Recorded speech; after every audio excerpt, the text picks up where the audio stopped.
it seems like it's got us all by a chokehold. Much more than we thought. We assumed we were going to forfeit that game and pick up next season, game number 1, and game number 1 never came. We'll take it up to the Supreme Court if we have to. This is an important enough fight. It's a battle that's not over yet. And if we don't play by their rules, they just eliminate us. It's remarkable the state doesn't understand that a Christian school wants to be Christian. It's like, it's okay to be Christian, but don't act that way. So knowing what you know now, again, dealing with these repercussions for 2 years, I mean, was this worth it?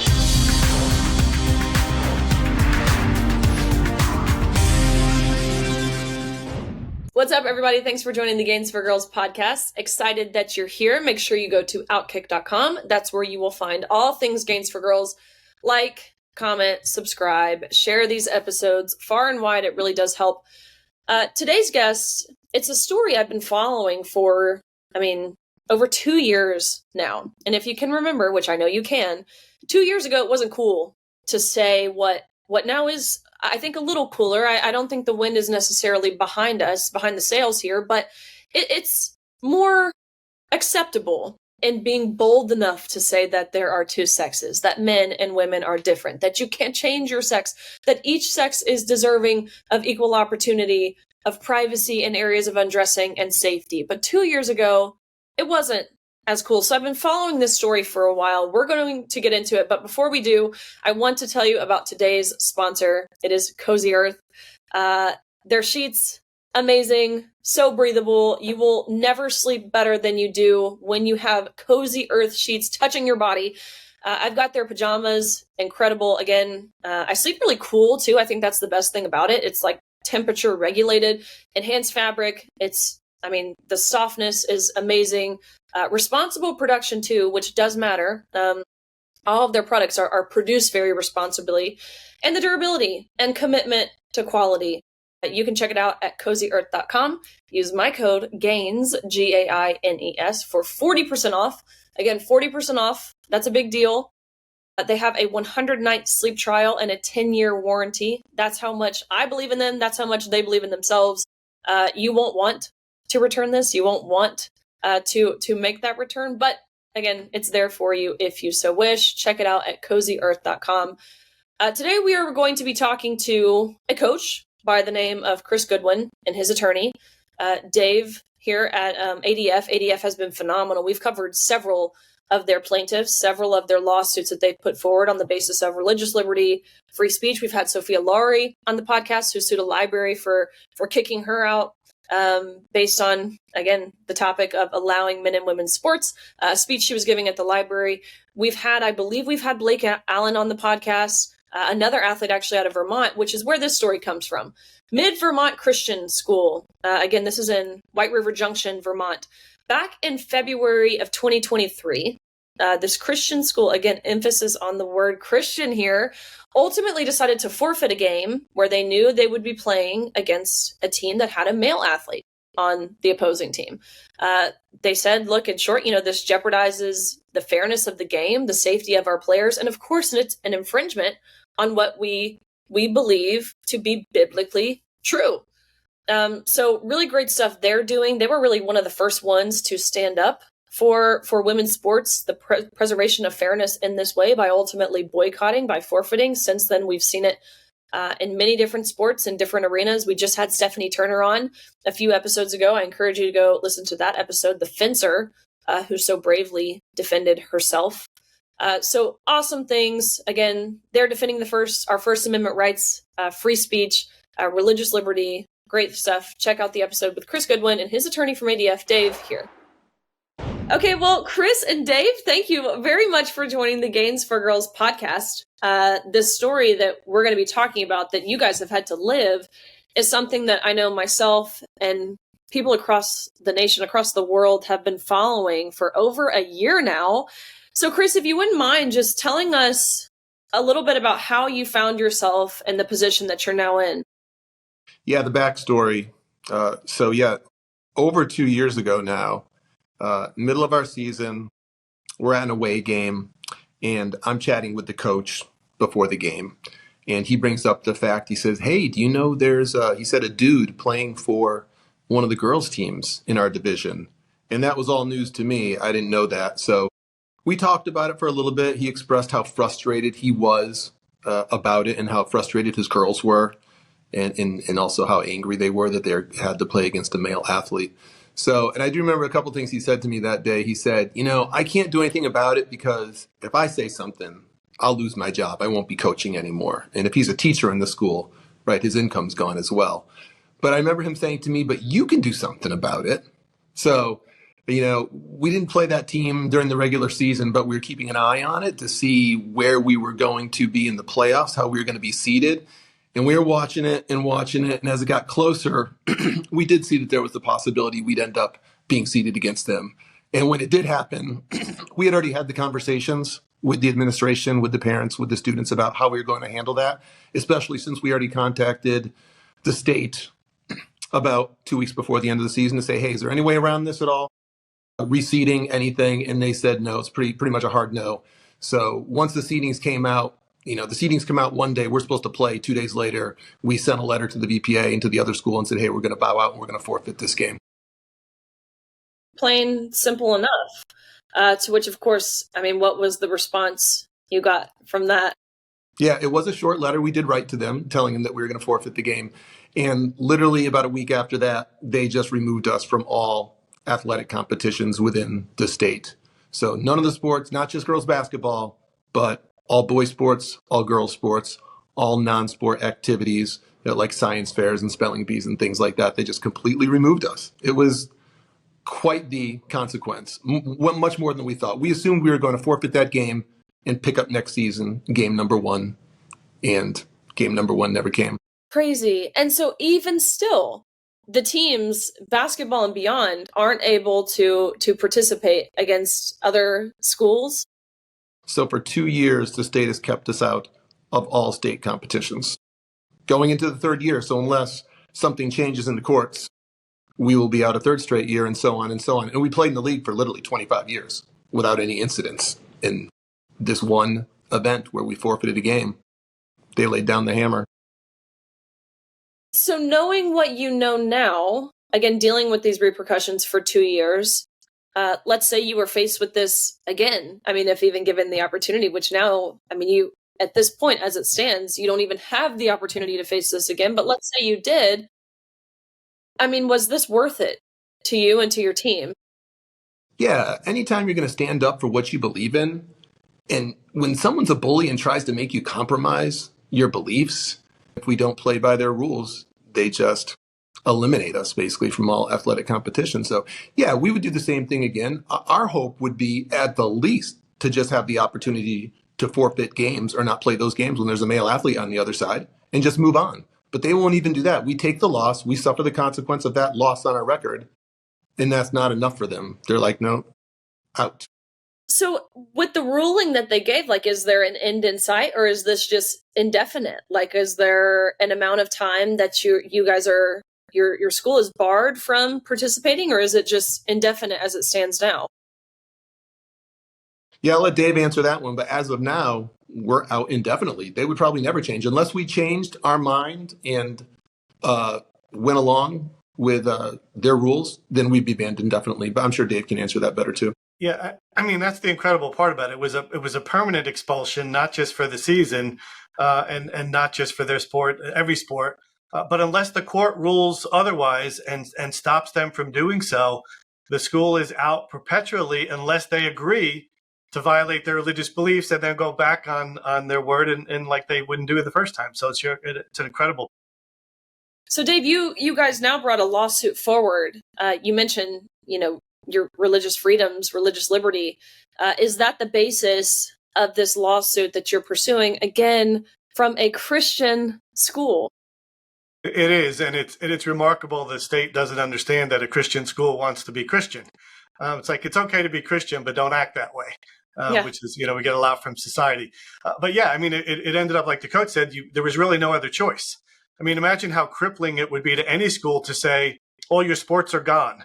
All your academics, spelling bees and debate clubs. The punishment, the court, one of the judges in the oral argument we just did last week said, this feels pretty punitive. And it really is, because it was the harshest penalty ever meted out in the history of sports. So this is going on 30 years. The school has participated in the state sports league. Never before have they kicked anyone out of the league, never mind permanently, and never mind for every single team and academic club.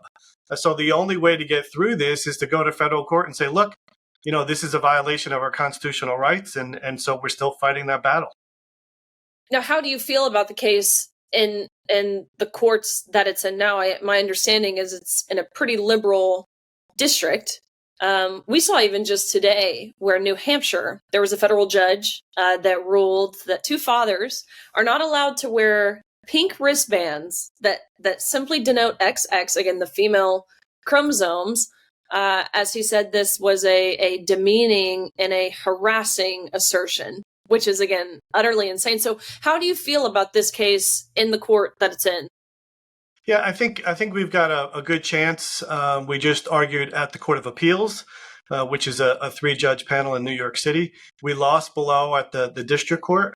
And I think we've got a better chance now that the appellate courts see these type of cases more often, and I think sometimes appreciate the constitutional implications a little bit more. But as you said, it's really the diminishing of not only religious beliefs, but common sense often. This issue that you could be punished because you believe that a boy is a boy and a girl is a girl transcends religion. I mean, obviously it is the basis of their religious beliefs, and that's the most important thing here. But just biology and just the truth in what we see is now words don't mean what they mean. It's just quite incredible. So I saw that what you mentioned, and we have a similar case, out of Massachusetts, where a boy went to school and had a T-shirt on that said there are only 2 genders, and the same thing happened. They said, well, that's demeaning, and you can't speak. So not only are your freedom of religion rights being violated, your freedom of speech rights are now being violated, and yet the schools and the state get to push the other side of it. So they get to say a boy can become a girl, and you can't say I disagree. They get to say there's an unlimited number of genders. You can't disagree and say there's only 2, even though science agrees. So it's really incredible. The speech police are out there and in full force. Which, that's another thing, Chris. It's not something I had to necessarily worry about in my sport when I was faced with this of swimming, because obviously you're not colliding with one another, you're not running into one another, you're not throwing something at one another. But safety is a big part of it in basketball. I mean, do you have experience with both boys basketball and girls basketball? Yeah, it extends out of who they are as boys and girls. So when I coach boys basketball, it literally takes me a few minutes to get used to watching them run up and down the court because it's such a different speed. It's just different. And I'm trying to picture my daughter, who's a freshman this year, and my son, who was a senior last year. And if I told my daughter, hey, get in there and take a charge when he's going to the basket, she'll end up in the hospital if she tries to take a charge. She'll just get collided with and run over. So the physical difference is, so if there's a boy who's got 30, 40, 50% more strength and force when he's running and going to the basket, and you've got a female athlete who's going to receive that, and she only has the ability to receive that blow with 30, 40, 50% less. It's just a matter of size and strength. And like I said, injuries are going to happen. And the thing is, I would imagine, truthfully, most Americans who feel the way that we feel, I mean, the ones who have common sense, really, in their own personal lives have some sort of experience, again, with the silencing that comes with the cultural chaos that's really plaguing this country, whether it's in their corporate jobs, whether it is in academia, whether it's in healthcare. I mean, whatever realm it seems to be, it seems like it's got us all by a chokehold. But I mean, what's the response you've had since you took this stand, since you filed your lawsuit? Like, have you had, I mean, I'm sure I've seen the support online. I hope that you're seeing that as well.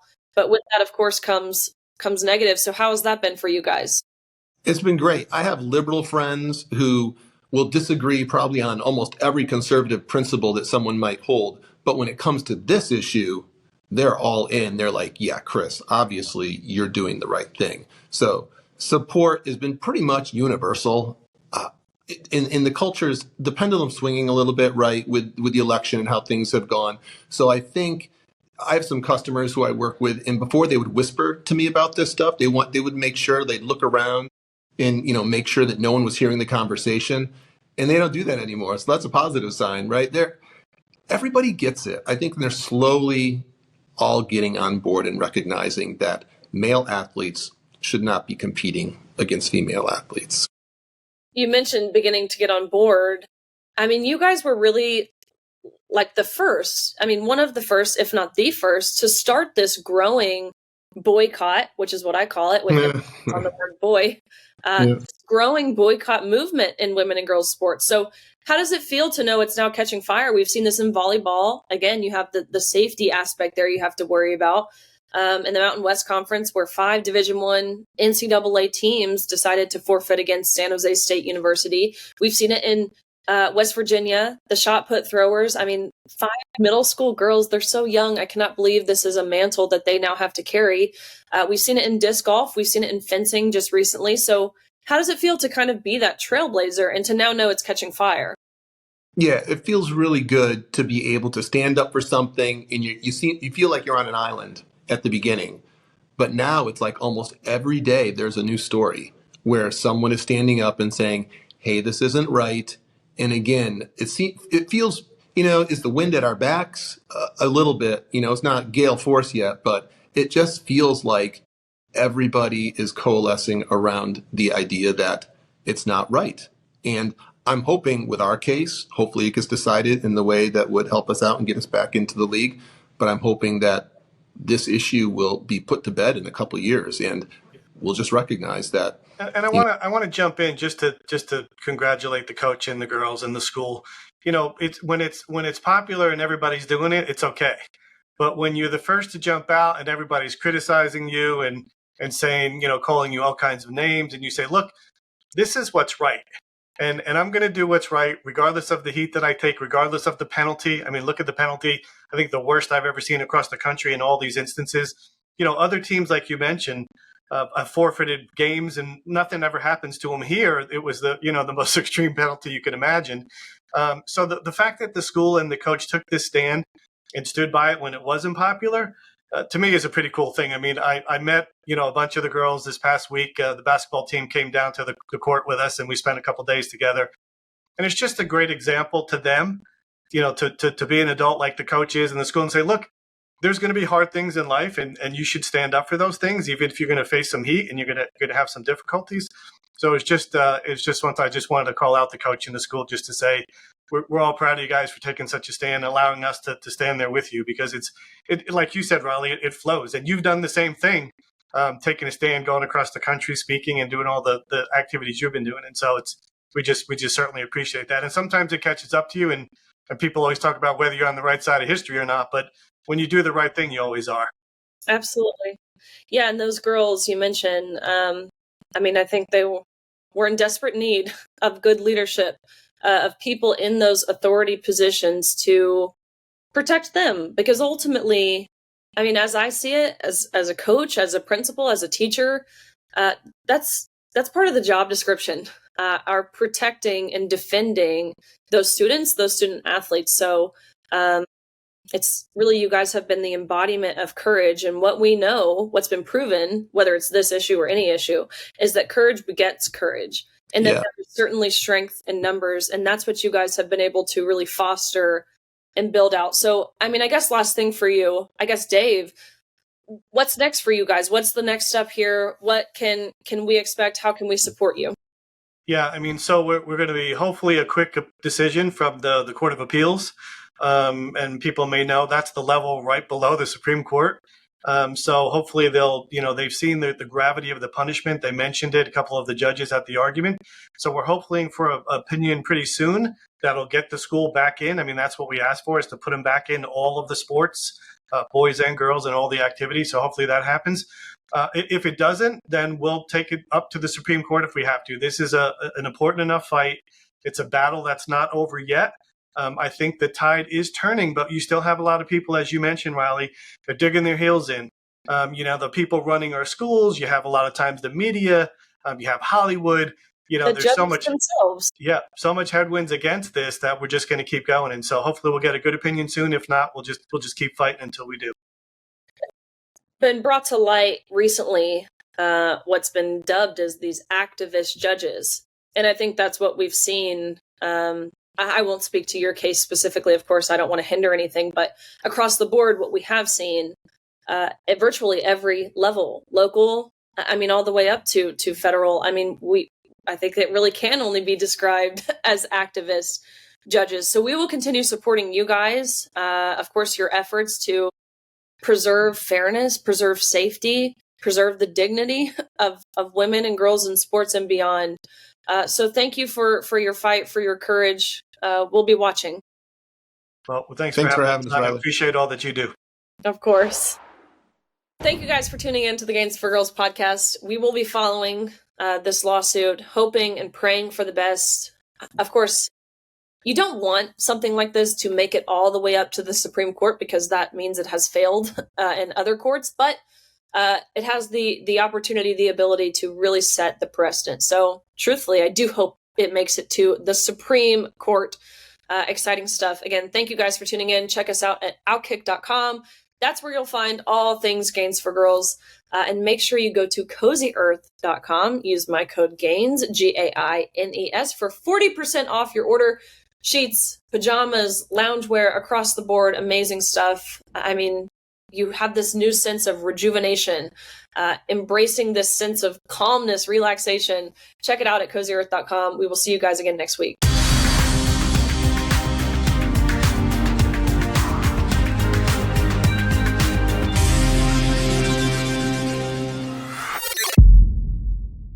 Hey everybody, thank you so much for watching. The fight to save women's sports and restore common sense is far from over, and I continue the conversation every week. So make sure to catch more content over here and subscribe to OutKick so you don't miss a thing.